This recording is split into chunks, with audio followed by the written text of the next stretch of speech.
Hello students, welcome to cast classes again. I am your teacher Vipin Chauhan. तो बच्चों tense कर रहे हैं, अपना टेंस कंटिन्यू रखिएगा, पढ़ाई करा करो घर पे। और जो भी टेंस के लेक्चर्स आपको मिल रहे हैं उन्हें जल्दी जल्दी से करके उसके बाद आप क्वेश्चंस पेपर सेट्स निकालना स्टार्ट करो आप, ठीक है। तो without wasting our time class start करते हैं सीधे। कोई भी किसी को प्रॉब्लम हो रही हो तो प्लीज़ कमेंट बॉक्स में जरूर आप कमेंट कर सकते हैं कि सर ये प्रॉब्लम है, ये प्रॉब्लम है। तो फिलहाल हम स्टार्ट करते हैं अपना लेक्चर ये टेंस का।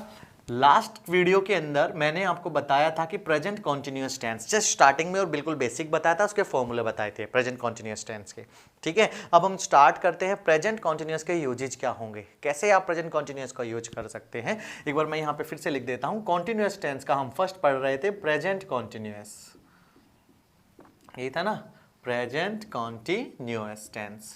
ओके, प्रेजेंट कॉन्टिन्यूअस टेंस का फॉर्मूला आपको बताया था मैंने, है ना। क्या था? Subject plus helping verbs is am are, उसके बाद वर्ब की फोर्थ फॉर्म जिसको हम V1 ING बोलते हैं, V1 ING, और उसके बाद कोई ना कोई अदर वर्ड होगा यानी कि ऑब्जेक्ट होगा, ठीक है। ये फॉर्मूला था। जैसे मैंने कोई भी एग्जांपल लिया, इट इज रेनिंग आउटसाइड, बाहर बारिश हो रही है, ठीक है बच्चों। तो कोई भी एग्जांपल, जैसे कि मैंने एक सेंटेंस लिख दिया, एग्जांपल मैंने लिखा they are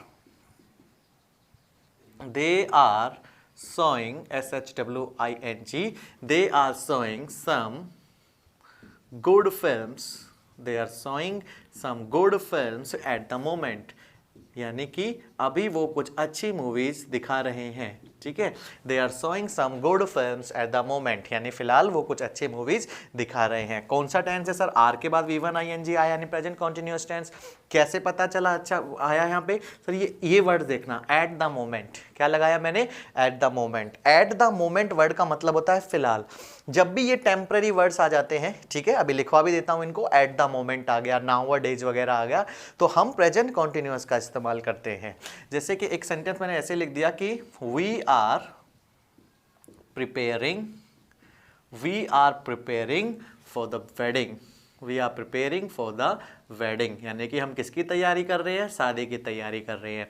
we are preparing for the wedding, ठीक है। ये मैंने ऐसे एग्जांपल्स आपको दे दिए। किसके एग्जांपल्स हैं? हमारे प्रेजेंट कॉन्टिन्यूअस टेंस के। ऑल राइट, इंपॉर्टेंट वर्ड्स अगर मैं आपको लिखाऊं, क्या है इंपॉर्टेंट वर्ड्स प्रेजेंट कॉन्टिन्यूअस के, तो आपको ध्यान रखना है क्या कि सर अगर आ जाए एट द मोमेंट, क्या आ जाए? एट द मोमेंट, तो आप ये लगाएंगे। अगर आ जाए बच्चों राइट नाउ, क्या आ जाए? राइट नाउ, तो आप प्रेजेंट कॉन्टिन्यूअस का इस्तेमाल कर सकते हैं।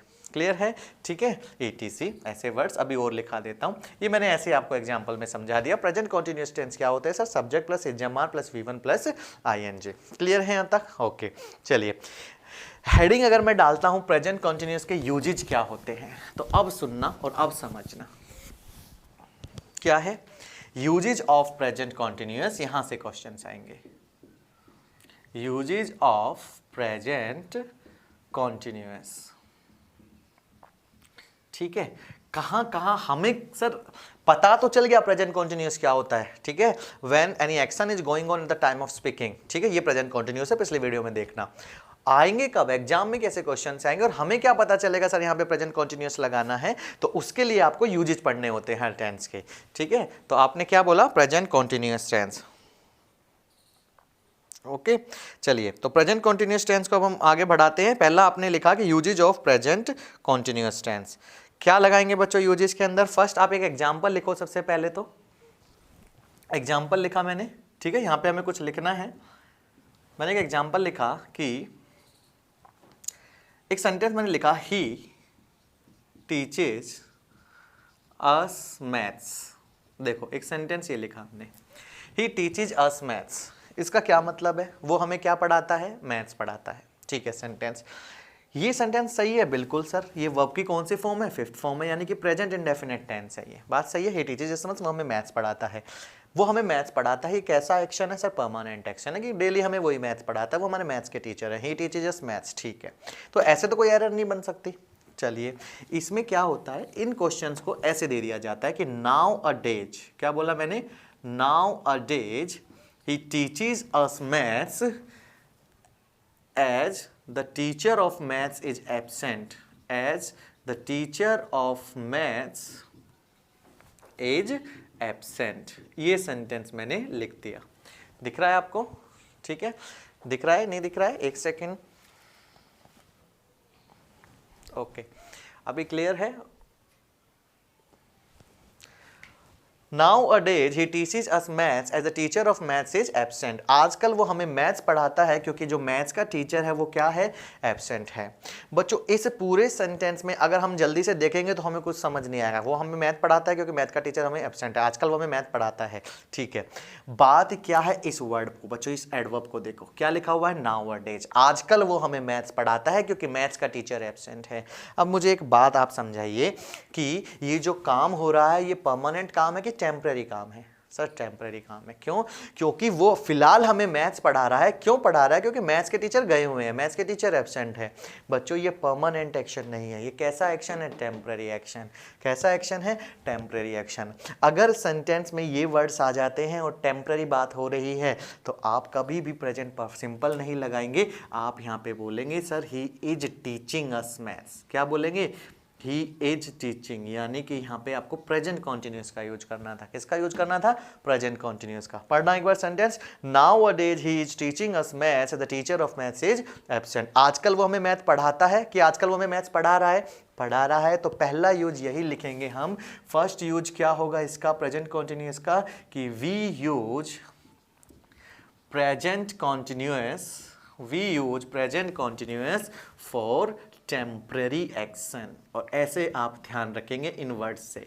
अगर कोई सेंटेंस में हमें टेम्पररी एक्शन का पता चल जाता है तो हम किसका इस्तेमाल करेंगे? सर हम करेंगे प्रेजेंट कॉन्टिन्यूस का।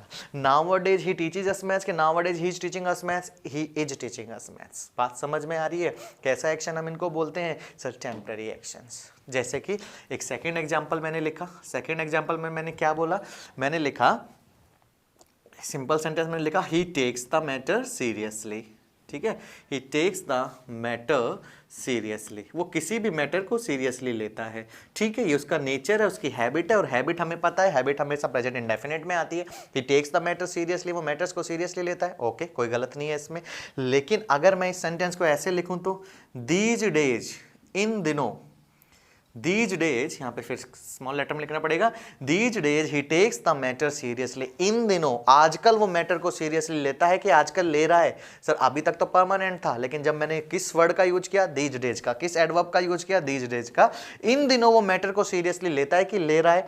सर इन दिनों ले रहा है, नॉर्मली नहीं लेता, यानी कि प्रेजेंट इंडेफिनिट नहीं, यानी कि प्रेजेंट कॉन्टिन्यूअस टेम्पररी एक्शन होगा। दीज डेज से पता चला कि यहाँ पे टेक्स नहीं आएगा, यहाँ पे क्या आएगा?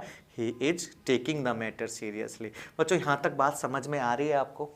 बिल्कुल आ रही होगी। तो पहला यूज प्रेजेंट कॉन्टिन्यूअस का क्या है? प्रेजेंट कॉन्टिन्यूअस टेंस पुरानी वाली वीडियो में देखना कि प्रेजेंट कॉन्टिन्यूअस का क्या होता है वो बताया है मैंने। लेकिन कैसे कैसे क्वेश्चंस आते हैं, कैसे कैसे यूजेज होते हैं उनके, और भी बहुत अच्छे अच्छे यूजेज आएंगे। पहले ही बोलो, यहाँ तक क्लियर हुआ? पहला यूज क्या है अपना? Sir for temporary action we always use present continuous tense. जैसे कि मैंने सेंटेंस में लिखा कि मैंने अगर आपको सेंटेंस लिखा कि भाई she lives in Delhi, she lives in Delhi, वो कहाँ रहती है? दिल्ली में रहती है। बात ठीक है, हाँ सही है, परमानेंट काम है, सी लिव्स इन दिल्ली। ठीक है, प्रेजेंट इंडेफिनिट है। लेकिन मैंने अगर कुछ ऐसे सेंटेंस लिखा कि भाई राइट नाउ, क्या लिखा मैंने? राइट नाउ या एट द मोमेंट। ठीक है, राइट नाउ, फिलहाल, सी लिव्स इन दिल्ली, फिलहाल वो दिल्ली में रहती है? नहीं, फिलहाल नहीं। फिलहाल मान लो अपने मामा के घर आई हुई है और यहाँ पे हम बोलेंगे she is living in Delhi.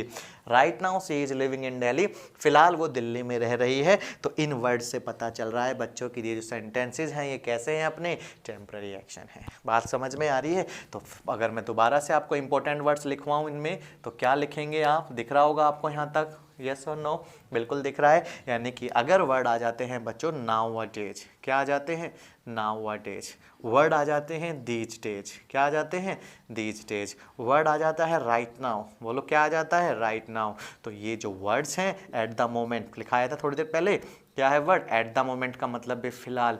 अगर ये वर्ड्स आ जाते हैं, इनको एडवर्ब ऑफ टाइम बोलते हैं। ये वर्ड्स बताते हैं बच्चों टेम्पररी एक्शन। क्या बताते हैं? Temporary action. और अगर टेम्पररी एक्शन वाले वर्ड आ गए तो हमें पता है that we have to use present continuous tense. हमें किसका इस्तेमाल करना है? प्रेजेंट कॉन्टिन्यूअस टेंस का इस्तेमाल करना है। आई होप कि पहला यूज जो बड़ा सिंपल था बट बड़ा इंपॉर्टेंट था आपको समझ में आया होगा। क्लियर? इसका स्क्रीनशॉट ले लीजिए बच्चों, बिल्कुल आप लोग स्क्रीनशॉट लीजिए इसका।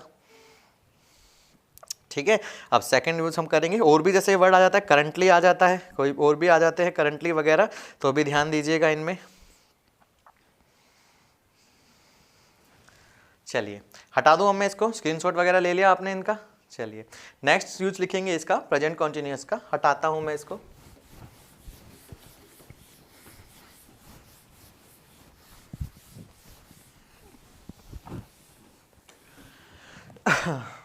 और कब हम प्रेजेंट कॉन्टिन्यूअस का यूज करते हैं, एक और इंपॉर्टेंट यूज होगा इसका।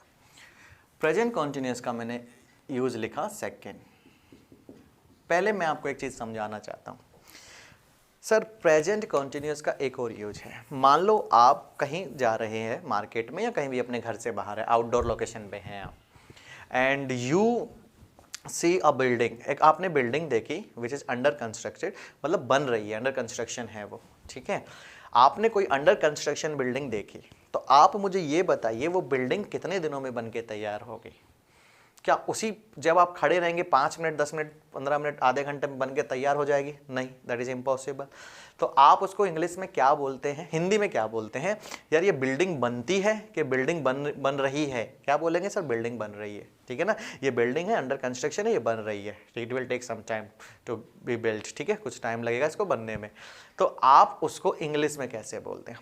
बिल्डिंग बनती है कि बन रही है? बिल्डिंग बन रही है, ठीक है। अभी मैं इसको यूज में बताता हूँ इंग्लिश में कैसे सेंटेंस बनेगा। दूसरी बात मैंने आपको बोली, देखो गुजरात है, ठीक है, गुजरात इंडिया का सबसे बड़ा कोस्टल एरिया वाला स्टेट है। कोस्टल एरिया का मतलब समुद्र तट से है, ठीक है। ये क्वेश्चन भी अभी जीएस में आया हुआ है। वैसे गुजरात कोस्टल एरिया है, ठीक है। मैंने आपको बोला कि ग्लोबल वार्मिंग बढ़ रही है, ग्लोबल वार्मिंग की वजह से ग्लेशियर्स पिघल रहे हैं, और ग्लेशियर पिघल रहे हैं तो पानी का लेवल ऊपर हो रहा है, यानी कि गुजरात जो है, जो किनारे पे है, वो डूब रहा है, ठीक है। ये जो प्रोसेस मैंने बोला, क्या ये आधे घंटे का काम है? अरे जल्दी से ग्लोबल वार्मिंग हुई, बर्फे पिघली और गुजरात डूब गया? नहीं, मैं क्या बोलूँगा, गुजरात डूबता है कि गुजरात डूब रहा है? धीरे धीरे गुजरात डूब रहा है, धीरे धीरे बिल्डिंग बन रही है। क्वेश्चन तीसरा मैंने बोला कि भाई किसी का एक्सीडेंट हो गया और उसको मतलब चोट आई काफ़ी, और वो हॉस्पिटल में एडमिट है, अब ठीक होके घर आ रहा है, मतलब हॉस्पिटल में एडमिट है, और वो धीरे धीरे रिकवर कर रहा है कि रिकवर करता है? सर वो धीरे धीरे रिकवर कर रहा है। कोई भी एक्सीडेंट होगा तो ऐसा तो नहीं है रात को एक्सीडेंट हुआ और सुबह बिल्कुल absolutely perfect, I am ready to play football, ऐसा तो नहीं होता। तो वो धीरे धीरे रिकवर करता है। तो आपको सेकंड यूज समझ में आया होगा, क्या? धीरे धीरे से मेरी ज़िंदगी में आना। तो धीरे धीरे से ज़िंदगी में किसी के मत जाना, धीरे धीरे से ये याद रखना कि पहले तो धीरे धीरे को इंग्लिश में आप लोग स्लोली बोलना बंद करो। अब क्या बंद करो? स्लोली। अरे ये स्लोली स्लोली एक गाना अभी भी आया था ना पिटबुल का और गुरु रंधावा का, तो ठीक है आप उस गाने को गाओ ग्रेजुअली ग्रेजुअली। कैसे गाओगे? ग्रेजुअली ग्रेजुअली, यानी कि 2 बार मत बोलना, स्लोली स्लोली वर्ड की जगह आप लोग यूज करा करो ग्रेजुअली, धीरे, ठीक है। ग्रेजुअल का मतलब धीरे, तो ग्रेजुअली एक सेकंड यूज है प्रेजेंट कॉन्टिन्यूअस टेंस का। क्या है कि we use present continuous, we use present continuous, We use present continuous for gradual change। ध्यान रखना कि gradual मतलब धीरे, कोई भी चीज जो धीरे धीरे बदलती है, ग्रेजुअल का मतलब होता है स्लो। कोई भी चीज जो धीरे चेंज होती है, in that case we have to use present continuous tense. Are you getting my point? कि कोई भी चीज ग्रेजुअल चेंज होगी तो प्रेजेंट कॉन्टिन्यूअस के अंडर आएगी। एग्जाम्पल जैसे मैंने फर्स्ट लिखा, क्या एग्जाम्पल लिखा? मैंने आपको बोला कि भाई एक सेंटेंस देख देते हैं, the scientist says that, exam में इस टाइप के क्वेश्चन आते हैं, the scientist says that the coastal areas dash submerged due to global warming. जानबूझ के मैंने सेंटेंस को लेंदी किया है क्योंकि आप लोग तैयार रहे हर चीज सर कैसे सेंटेंस के लिए। The scientist says that the coastal areas dash submerged due to global warming. Tense का क्वेश्चन है, 4 ऑप्शन आपके दे दिए कि आपको फिल करनी है वर्ब। आपको यहाँ पे ऑप्शन दिया गेट्स या गेट सबमर्ज्ड, या आपको लिखा गेट सबमर्ज्ड, या आपको दिया गॉट सबमर्ज्ड, या आपको दिया डी इज गेटिंग सबमर्ज्ड, या आपको चलो एक ऑप्शन और देता हूं, ई आर गेटिंग सबमर्ज्ड, ठीक है, ये गेट की आपको फॉर्म भरनी है। ये है हमारी फिफ्थ फॉर्म प्रेजेंट इंडेफिनेट वाली, ये है फर्स्ट फॉर्म प्रेजेंट इंडेफिनेट वाली, ये है गॉट फॉर्म सेकंड फॉर्म है, ये फिफ्थ फॉर्म है, ये फर्स्ट फॉर्म है, ये दोनों प्रेजेंट इंडेफिनेट की है, ये पास्ट इंडेफिनेट की है, ये इज गेटिंग प्रेजेंट कॉन्टिन्यूअस की है, और ये भी प्रेजेंट कॉन्टिन्यूअस की है, लेकिन यहाँ पे हेल्पिंग वर्ब सिंगुलर है, यहाँ पे हेल्पिंग वर्ब प्लूरल है। आप इसमें समझ के मुझे बताना कि कौन सी form of the verb we have to fill in this sentence. The scientist says that the coastal areas days submerge due to global warming. Scientist ने कहा कि जो समुद्र तट के एरिया हैं वो डूब रहे हैं ग्लोबल वार्मिंग की वजह से। अभी मैंने बताया कि जब भी ऐसी चीज सेंटेंस आता है जिसमें आपको स्लो चेंज दिखता है, आप खुद बताओ डूबते हैं, अरे यार डेली थोड़ी डूबता है, ऐसे थोड़ी डूब गया, डूब रहे हैं, धीरे धीरे डूब रहे हैं, in that case we have to use continuous tense. समझ में आ रही है बात? तो बच्चों आप यहाँ पे इज गेटिंग नहीं लगा सकते क्योंकि एरियाज है, प्लूरल सब्जेक्ट है, तो इज गेटिंग नहीं, हालांकि ये भी सही कॉन्टिन्यूअस का है, तो आप यहाँ पे क्या लगाएंगे, आर गेटिंग सबमर्ज। क्या लगाएंगे, आर गेटिंग सबमर्ज। बात समझ में आ रही है, बोलो यस और नो। और अगर ये फिल इन द ब्लैंक्स में ना हो के एरर में दिया जाता कि that the scientist area says that the coastal areas get submerge या गॉट सबमर्ज, तो भी गलत होता। आपको क्या लगाना होगा यहाँ पे, आर गेटिंग। समझ में आ रही है बात बच्चों? बिल्कुल। और क्वेश्चन दूंगा, एक बार जल्दी से इसको नोट कर लीजिए, जल्दी से आप स्क्रीनशॉट कर ले लीजिए इसका, ठीक है। आ रही होगी समझ में आपको बातें ये? ऑल राइट, चलिए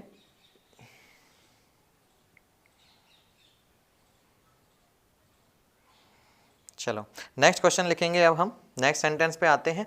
यहां तक जल्दी से स्क्रीनशॉट ले लीजिए इसका।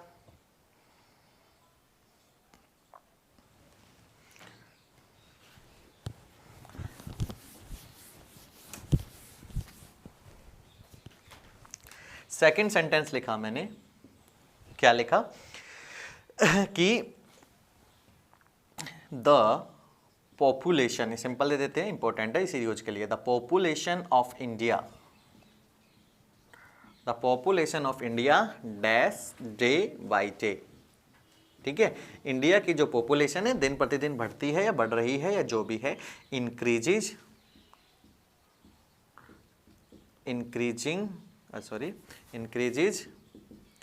increased,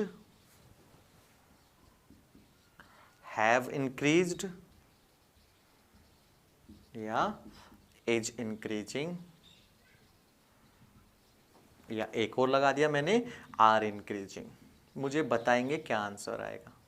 4 मैंने लिख दिया। The population of India dash day by day, India की जो पॉपुलेशन है वो दिन प्रतिदिन क्या हो रही है, बढ़ती जा रही है।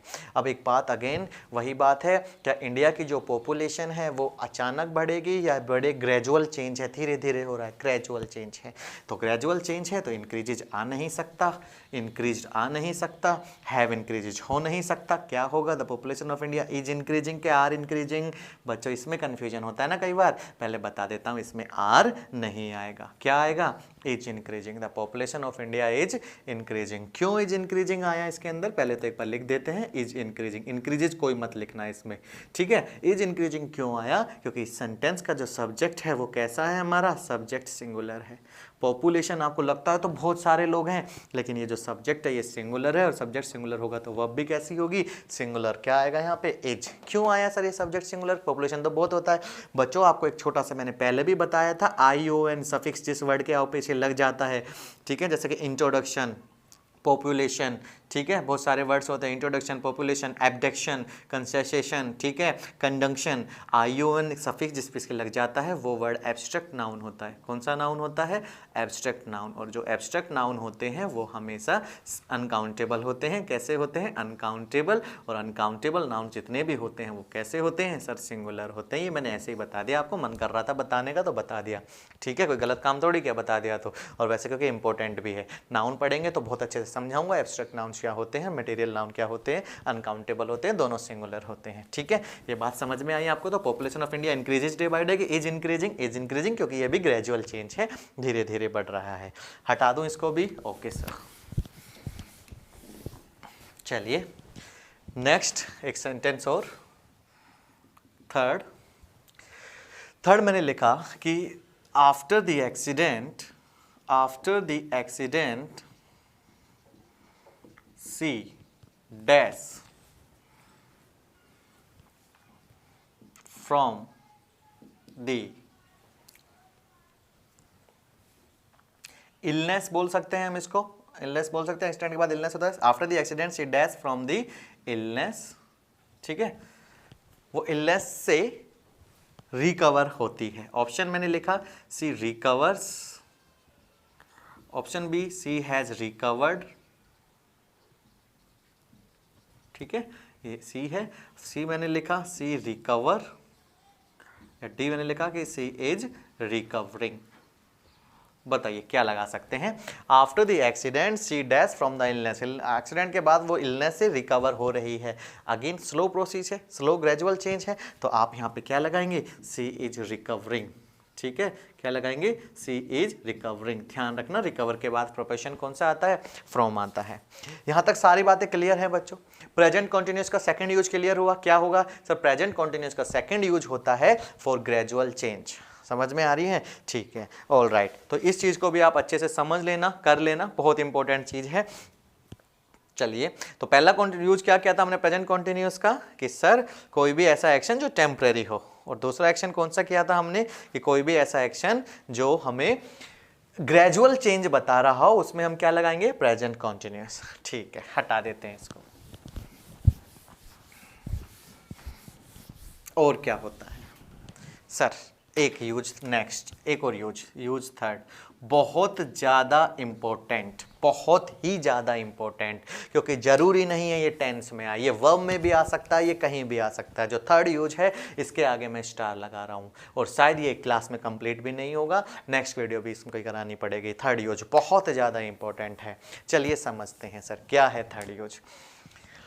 मैं आपसे एक क्वेश्चन पूछना चाहता हूं, क्योंकि कॉन्टिन्यूस की आज बात आ गई है, क्योंकि वर्ब के साथ आईएनजी लग गई है, इसीलिए मैं आपसे ये आज बात करना चाहता हूं। हालांकि मैं इसको वर्ब में भी दोबारा पढ़ाऊंगा, लेकिन आज भी पढ़ाना जरूरी है, क्योंकि आजकल क्वेश्चन देखे गए हैं, यहाँ से बहुत क्वेश्चन देखे गए हैं। सीजीएल मेंस में देखा गया है, हरियाणा क्लर्क के एग्जाम में देखा गया है, एयरफोर्स नेवी के एग्जाम में देखा गया है, सीजीएचएल में देखा गया है, तो आगे भी ये देखे जाएंगे, ऐसे मेरी उम्मीद है, क्योंकि इंपॉर्टेंट बहुत है।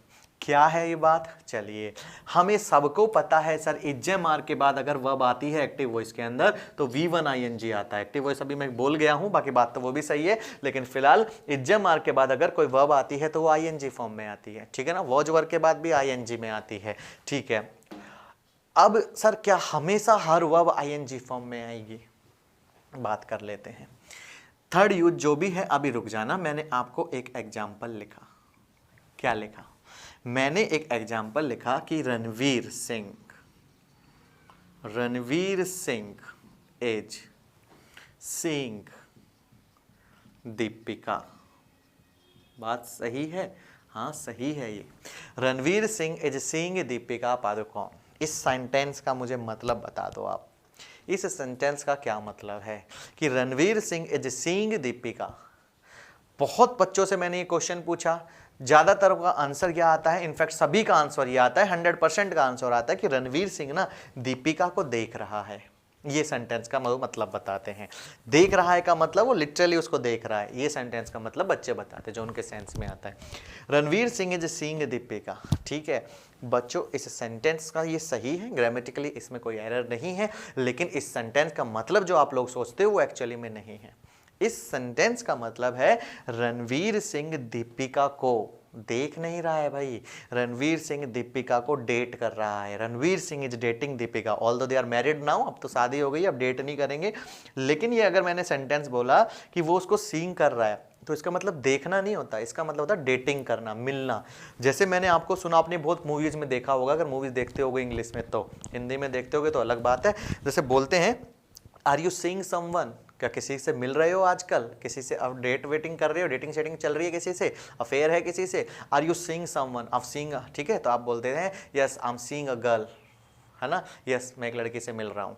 इस सीइंग का मतलब मिलना होता है, इस सीइंग का मतलब डेट करना होता है, ना कि देखना होता है। क्यों सर, ये सी तो बचपन में हमने ING लगाया और बोलते हैं हम देख रहे हैं, I am seeing a movie, I am seeing हर। बच्चों ये जो सी है ना, देखना वाला जो आप सोच रहे हो, उसके साथ ING नहीं लगाते हम, उसके साथ ING जब आता है तो उसका मतलब चेंज हो जाता है। वो दूसरा वाला सीइंग है, उसका मतलब मिलना, डेट करना, ये सब है। ये सीइंग सेंटेंस तो सही है, लेकिन इसका मतलब है रणवीर सिंह दीपिका से मिल रहा है, काफ़ी दिनों से मिल रहा है, काफ़ी दिनों से उसको डेट कर रहा है। यानी कि सर ये कौन सा नया लॉजिक आया? लॉजिक ये है बच्चों, आपको मैं एक बात समझा देता हूँ। क्या है, एक सेंटेंस मैंने लिखा, ही लाइक्स फुटबॉल। क्या लिखा बच्चों? बोलना, ही लाइक्स फुटबॉल, उसको फुटबॉल पसंद है। ओके। सेकेंड सेंटेंस मैंने लिखा, ही प्लेज फुटबॉल, वो फुटबॉल खेलता है। ठीक है, इतना कोई हार्ड सेंटेंस तो नहीं है, बेसिक बेसिक बात है। He likes football and another one is he plays football, वो पसंद करता है, वो खेलता है। दोनों में बच्चों मैंने सब्जेक्ट पूछा ही, ठीक है, वर्ब पूछी लाइक्स और प्लेज, ठीक है, ऑब्जेक्ट क्या है सर? फुटबॉल, ठीक है। सर क्या समझा रहे हो इसमें? इसमें बताऊं क्या समझा रहा हूं मैं आपको? मैं समझा रहा हूं बच्चों, मुझे इन दोनों वर्ब में डिफरेंस बताओ, लाइक में और प्लेज में। ये वर्ब फर्स्ट है, ये वर्ब सेकेंड है, दोनों में डिफरेंस बताओ। आपने बोला सर एक में तो वो फुटबॉल को पसंद करता है और एक में वो खेल रहा है। अरे मुझे हिंदी ट्रांसलेशन नहीं चाहिए, मुझे चाहिए कि दोनों में डिफरेंस बताओ, क्या है वर्ब का डिफरेंस? मैं बताता हूं बच्चों, वह फुटबॉल खेलता है और वह फुटबॉल पसंद करता है, ये लाइक है, ये प्ले है। इन दोनों में डिफरेंस ये है कि बच्चों जो ये प्ले वाली जो वर्ब है, ये एक्शन वर्ब है। कौन सी वर्ब है ये? Action verb. सुनना, कौन सी वर्ब है? एक्शन वर्ब, यानी कि ये एक्शन कर रही है, ये कुछ ना कुछ। अब आप बताओ, आप जब भी किसी चीज को खेलने जाओगे तो you have to be ready for that, मतलब आपको कोई एक्शन करना है ना, तो then you will be in your lower, in your track suit. तो आप कभी भी खेल रहे होगे तो आप अच्छा आज तो खेल के आता हूँ फुटबॉल, तो ऐसे होता है ना एक्शन, क्योंकि एक्शन करना होता है हमें। लेकिन मैंने बोला ही लाइक्स फुटबॉल, वो फुटबॉल पसंद करता है, अरे आज तो इसको मैं लाइक करके आऊंगा। अरे ये लाइक कोई एक्शन नहीं है वर्ब ही। अब मैंने बोला वर्ब का मतलब एक्शन वर्ड होता है, टेंस का मतलब एक्शन होता है, लेकिन बच्चों ये लिटरली अगर हम बात करें इसमें, तो ये जो लाइक वर्ड है वर्ब, लेकिन ये एक्शन नहीं बता रहा, क्योंकि लाइक में कोई एक्शन नहीं होता। इसको हम बोलते हैं स्टेटिक वर्ब या स्टेटिव वर्ब। क्या बोलते हैं? स्टेटिव। स्टेटिव वर्ड का मतलब समझ गए होंगे, स्टेटिक, स्टेटिव, इनका मतलब होता है रेस्ट, मोशन नहीं है इनके अंदर, एक्शन नहीं है इनके अंदर, एक्शन इसमें है, इसमें नहीं है। बात समझ में आ रही है थोड़ी थोड़ी? तो बात पता है क्या है, ऐसे वर्ब दो टाइप की होती हैं। सुनना, ये सब कॉन्टिन्यूअस से रिलेट निकलेगा, ऐसे ही नहीं हवा में तीर मार रहा हूं, ऐसे ही नहीं कुछ बता रहा हूं, सब कॉन्टिन्यूअस टेंस का है ये। तो क्या बोला मैंने कि बच्चों वर्ब बहुत पढ़ रहे हैं, वर्ब वर्ब वर्ब और दो टाइप की होती हैं। एक होती हैं डायनामिक वर्ब। क्या होती हैं? डायनामिक, या इसको हम बोलते हैं एक्शन वर्ब, ठीक है। और एक वर्ब होती है बच्चों अपना स्टेटिव वर्ब। कौन सी होती है? Stative verb.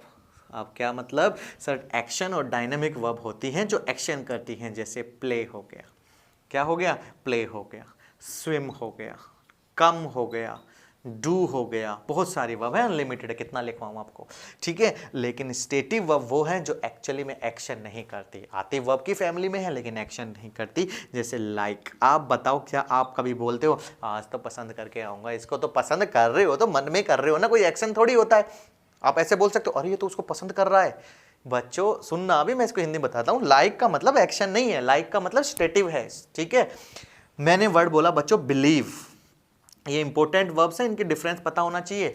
बिलीव का मतलब क्या होता है? भरोसा करना। तो भरोसा करने के लिए कौन से आपको ट्रैक सूट पहनना पड़ता है, कौन से ये है कि आज तो शूज पहन के आज तो भरोसा करके आऊंगा। अरे बिलीव में भी एक्शन नहीं है, बहुत है ऐसे। लाइक हो गया, बिलीव हो गया। बच्चों बोलो थिंक, सोचना है तो वर्ब, लेकिन एक्शन नहीं है। सोचने में कौन से आपको काम करना पड़ता है? थिंक एक स्टैटिक वर्ब है, लाइक स्टैटिक वर्ब है, बिलीव हो गया, हेट हो गया, समझ रहे हो, हियर हो गया, हियर सुनना, सुनने में कौन सा काम करना पड़ रहा है आपको? सी हो गया, देखना, देखने में कौन सा आपको एक्शन करना पड़ रहा है? तो ये जितने भी वर्ड्स हैं, और भी हैं बच्चों, हेट हो गया, लव हो गया, ठीक है। अब ये आराम से आपको वर्ब्स में बताऊंगा, ETC। बच्चों वर्ब दो टाइप की होती हैं, एक होती है एक्शन वर्ब, गो हो गया, टेक हो गया, गिव, ये सब काम है। लेकिन like, believe, think, hate, hear, see, love, ETC, they all are static verbs, ठीक है। ओके, थोड़ा समझ में आया? अब बात क्या है, ये स्टेटिक वर्ब है और ये एक्शन वर्ब है। बात पता है क्या है बच्चों? जितनी भी ये स्टेटिव वर्ब्स हैं, दिख रही है आपको, जितनी भी ये स्टेटिव वर्ब्स हैं ना, इनके साथ ये कभी भी कॉन्टिन्यूअस टेंस में यूज नहीं होते। कभी भी का मतलब इनका नॉर्मली यूज नहीं होता। कॉन्टिन्यूअस टेंस में इनका यूज नहीं होता। कॉन्टिन्यूअस टेंस में यूज होता है एक्शन का। आप प्लेज के आगे आईएनजी लगा दो, कोई प्रॉब्लम नहीं है। He is playing football, he has been playing football for 4 years, ठीक है। लेकिन आप इन्हें नहीं बोल सकते ही इज लाइकिंग फुटबॉल, ना। He has been liking football for 3 years, ना, गलत है। He had been liking football, गलत है। बच्चों लाइक के आगे आप आईएनजी नहीं लगा सकते। हाँ, प्ले के आगे लगाओ आप, यानी कि स्टेटिव वर्ब्स के आगे आप आईएनजी नहीं लगा पाएंगे, लेकिन आप डायनेमिक वर्ब्स के आगे आईएनजी लगा सकते हैं। These verbs are known as continuous verbs, progressive verbs, लेकिन दीज आर नॉट प्रोग्रेसिव और कॉन्टिन्यूअस वर्ब्स। समझ में आ रहा है? ज़्यादा हार्ड मत लेना, अगले वीडियो में आपको और अच्छे से समझा दूंगा। फिलहाल आपको ये बात समझ में आई होगी, ठीक है। मैं एक बार उसका स्क्रीनशॉट ले लो, मैं हटा रहा हूँ, एक नोट आपको लिखवा देता हूँ। क्या है नोट? कि सर यूज थर्ड है, बहुत इंपॉर्टेंट है। क्या? कि वी डू नॉट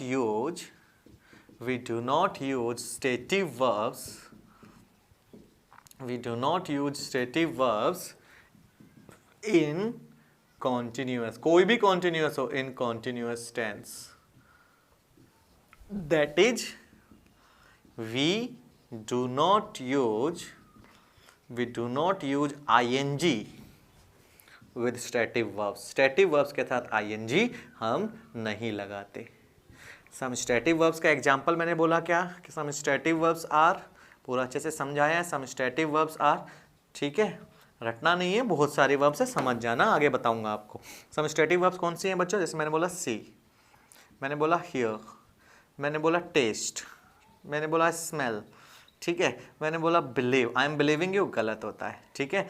मैंने बोला लाइक, मैंने बोला थिंक, ठीक है। और भी हो जाएंगे लव, और भी हो जाएंगे हेट, और भी हो जाएंगे अपीयर, ठीक है। और क्या हो जाएंगे? नो, बहुत इंपॉर्टेंट, नो से क्वेश्चन आया है। ये क्वेश्चन मैंने बताया था लास्ट हरियाणा क्लर्क में आया था, और मैंने क्लियर कहा था कि ये क्वेश्चन आएगा, ये वही क्वेश्चन है नो के बारे में, ठीक है। आई एम नोइंग यू गलत होता है, ATC। फिलहाल ये स्टेटिव वर्ब से ज़्यादा अगर आपको डिस्कशन करना है तो वर्ब टॉपिक आने दो, उसके बारे में पूरा बताएंगे। क्लियर हो रहा है? तो बच्चों ये सब चीज़ों पर ध्यान देना, इंपॉर्टेंट चीज़ है, इसको हम नेक्स्ट क्लास में फिर से कंटिन्यू करेंगे।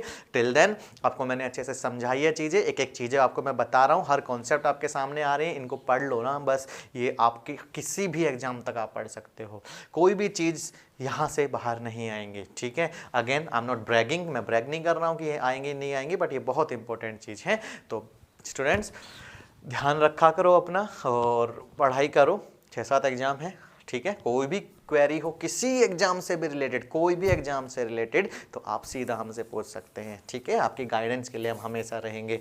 Till then thank you so much, next video में मिलते हैं, बाय बाय।